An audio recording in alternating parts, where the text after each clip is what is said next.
Today we are filming one of my favourite videos I love to do at the start of every single season. It's going to be taking a look at the newly promoted teams and identifying which players we might potentially want to pick up this FPL season. If you do enjoy any of the content that you see on the channel, please be sure to like, comment and subscribe as we're trying to hit 6,000 subscribers before the start of the new FPL season. So like I said, if you do enjoy any of the content, the streams, the videos, anything like that on the channel, be sure to hit that subscribe button. But let's go and take a look at some players from those newly promoted teams.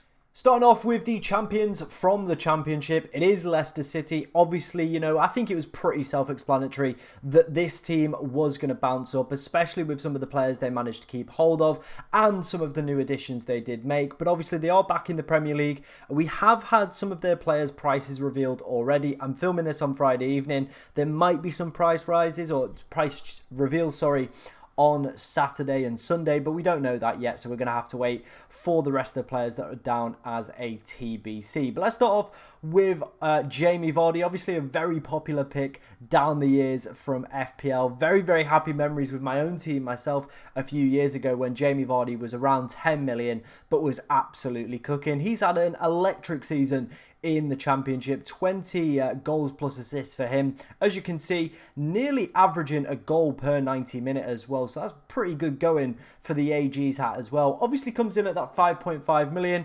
Now I think realistically with the fixtures that Leicester have at the start of the season, they've got one of the most difficult runs. I think probably we're not going to be looking at any Leicester City players, but I do feel if maybe there's some double game weeks along the line, or maybe, they hit a nice run of form or anything like that, Jamie Vardy could be one of those players that just ends up on the menu. At 5.5 million, I feel obviously with some of the prices we've had revealed already, the likes of Mohamed Salah, Cole Palmer, Haaland as well coming in at that 15 million price tag, we're feeling, maybe if some of these other players are coming in at a more premium price, the likes of Saka, Son and Foden, we might be, looking for these bench fodder players that, have, pedigree in the Premier League, and Jamie Vardy is no exception to that. He's a great forward, coming in at 5.5 million. He potentially could be a very, very decent option. Moving on to the next one, it is Mavidi. I think that's how you pronounce it. He's a midfielder from Leicester City. Again, pretty good season for him down in the Championship. Again, his data, not overly anything special or exciting really, but at 5.5 million, I think fits into the same category as Jamie Vardy. If we're looking maybe at Leicester as a form team, 5.5 million, it's not bad bench fodder, to be honest. It's a little bit pricey, but, if he can get himself along the lines of those 18 goals and assists like he did in the Championship, maybe could be worth a little bit of consideration. The next player is Fiawar. Again, apologies, I will learn how to pronounce all these names for the start of the season, especially if they start cooking, because we're going to have to include them in a lot of videos. Again, probably going to be down as a midfielder, and I imagine would be priced very similar to Mavidi, around that 5.5 million. Again, though, does feel like he fits very much into that same category of, if, they have a decent run in, then, we'll potentially take a look at them. But for now, probably with Leicester's fixtures, not really going to be anyone worth considering here. The final two players is going to be Pereira. Obviously, again, very well-known Premier League asset down the years, and same with James Justin as well. Both players putting up okay goal and assist numbers in the Championship. If they're both around that 4.5 million price range, I don't think they're going to we're going to be taking a look at them, especially with some of the other players that have been revealed today. The likes of Nori coming in at 4.5 million, Mark Gahey at 4.5 million.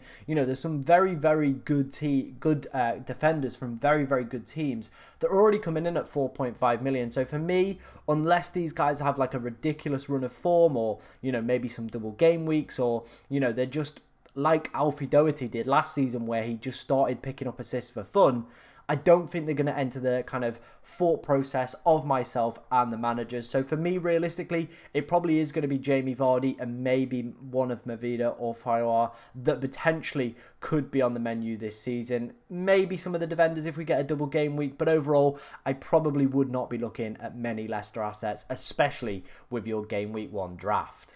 Moving on to second place, Ipswich Town. Now, I definitely feel there's some more interesting assets here. They've arguably got one of the toughest starts to, a Premier League campaign any newly promoted side can possibly have. They've got Liverpool at home, then they have Manchester City. The Fulham game, there's some alright fixtures after that, but definitely for the game week 1 drafts, very similar situation to Leicester City. We're probably not going to be looking at picking up any of their assets. Let's start off with their top goal scorer from last season. It is Connor Chaplin, a player who's never really played in the Premier League. I've watched him at League 2, I've watched him at League 1. He is a very good player, but I never thought he'd make it to this level. Obviously had a pretty good season, and a pretty good season for Ipswich the season prior when they won promotion from League 1 as well. The data, it's alright, but it's nothing exceptional. Again, would be one of those players that I feel, if he's coming in around the 5.5 million mark, maybe a little bit of bench fodder, but other than that, I really can't see many people owning Connor Chaplin, to be honest. Leif Davis is the player that a lot of us are looking at. As you can see, goals plus assists, 20. One behind their top goal scorer, Connor Chaplin, for the season. Absolutely ridiculous stuff from him, and he's a left back. Absolutely outrageous. As you can see, the expected assists per 90 are pretty decent. That's 1 assist in nearly every 4 games down in the Championship. So if he could put anything up like those numbers up in the Premier League, he definitely will be on quite a few people's radars. At that 4.5 million price point is a little bit potentially risky as well, with Ipswich not being the greatest defence, or what I predict Ipswich to be, not one of the greatest defence. They feel like, to me, they could be a little bit like Luton last season, where, they did have some good runs and some good form and some good fixtures, but no one really excelled or kind of you wanted to own for long periods of time. If there wasn't double game weeks, I feel we probably never would have gone down this route of looking at Luton players.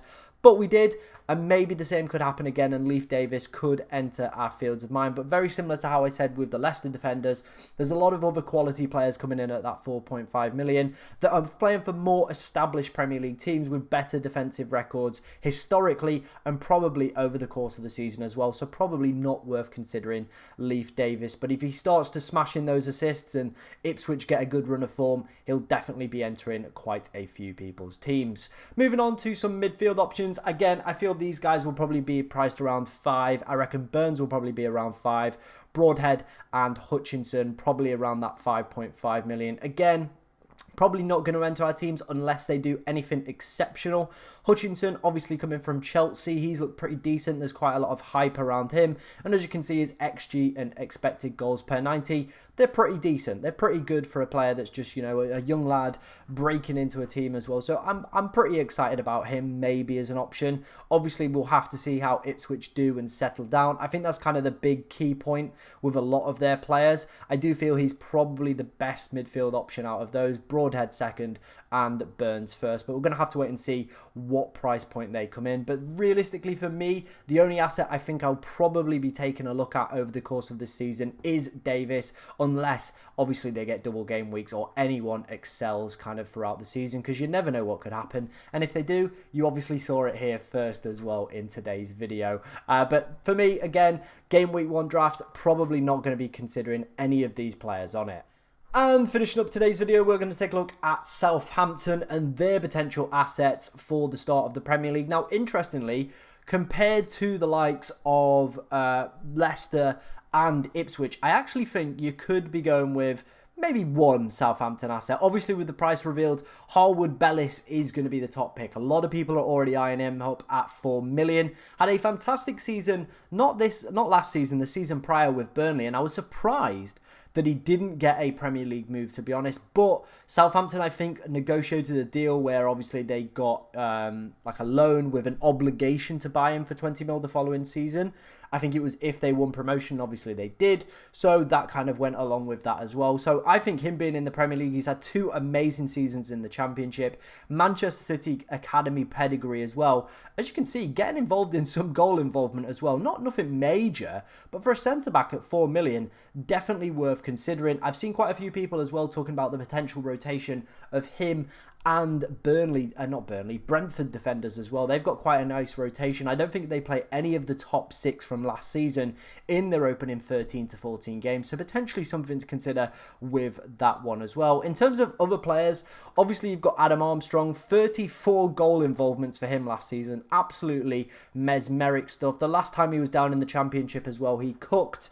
Interestingly, though, his Premier League record is one that, leaves some questions. Is he going to be another one of these players that we've seen down the years that can absolutely smash goals for fun in the Championship, but when it comes to that Premier League level, is just not quite there and not at the races? He could be in that category again if he has another poor season. He's only managed to score 4 Premier League goals over the course of the past 2 Premier League seasons he's played in. So again, is he ready to make that step up? It could be another Dominic Solanke where, he had some difficult times when he was a little bit younger playing in the Premier League. Obviously, he got relegated in one season like Dominic Solanke did, but spent some time in the Championship, developed his craft, and is now coming back maybe a more better finisher. As you can see, expected goal involvement, he's averaging nearly pretty much a goal of every other game in terms of XG. So that's very, very good going for a team that did obviously, qualify through the playoffs to get into the Premier League as well. So it's an interesting one for him. I imagine he'll probably be around the 5.5,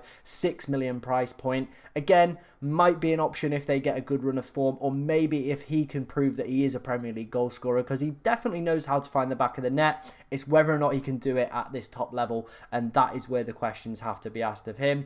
Stuart Armstrong, again, a midfield option that's probably going to come in around 5.5 million. Again, I'm not expecting anything too kind of outrageous with this one. And obviously, there are only 4 players on this one.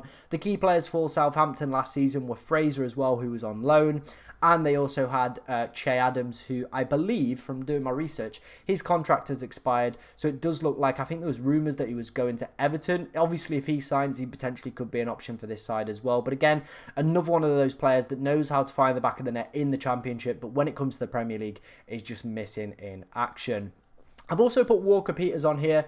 As you can see, goal involvement 6 last season. If he comes in at a similar price to Harwood Bellis, obviously around that 4 million point, I definitely think he could be worth, maybe taking a look at. But how they price some of the Leicester guys, I think he probably is going to come around that 4.5 million. So it probably is only going to be Harwood Bellis from that defensive side that we're going to be looking at. But still, for 4 million, could be a very, very decent option. Let me know what you think of the promoted players down in the comment section. If you did enjoy today's video, be sure to like, comment, and subscribe. Like I said, we're trying to hit that 6,000 subscriber mark by the start of the new Premier League season. It would be absolutely immense if we could do it. So yeah, you know what to do. Just subscribe to the channel. Thank you very much for watching today, ladies and gentlemen, and I will see you in the next video.